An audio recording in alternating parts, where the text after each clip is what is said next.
નમસ્કાર ખેડૂત મિત્રો, હરે કૃષ્ણ ફાર્મ ટેકથી આપ સૌને આવકારું છું. તો આજે આપણે રાજુલા તાલુકાનું જે માંડળ ગામના એક પ્રગતિશીલ ખેડૂત છે લક્ષ્મણભાઈ કાતરિયા, જેમણે પોતાની બાજરીના પાક હરે કૃષ્ણ ફાર્મ ટેકનું દાણાદાર ખાતર જે મેજિક પ્લસ છે તે 2 વીઘાની નાખેલું છે અને 1 વીઘામાં નથી નાખ્યું.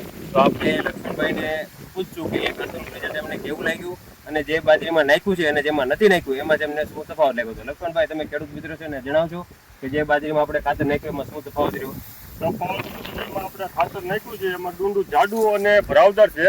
જેમાં નથી નાખ્યું તેમાં ડુંડું પતલું અને દાણામાં ભરાવદાર ઓછો છે. આ બાજુ નથી નાખેલું અને આ બાજુ આપણે નાખેલું છે. આપણે જયારે નાખ્યું હતું ત્યારે ક્યારે પાયામાં નાખ્યું હતું કે નહીં, તે ત્રીજા પાણે નાખ્યું હતું. બાજરી ઉગી પછી ત્રીજા પાણે આપ્યું હતું. અને પછી કેટલા દિવસે તમને રિઝલ્ટ એનું દેખાણું? રિઝલ્ટ 20 થી 25 દિવસે રિઝલ્ટ દેખાણું.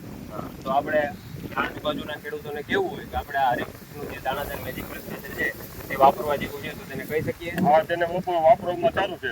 સારું છે. ઓકે, તો આભાર લક્ષ્મણભાઈ.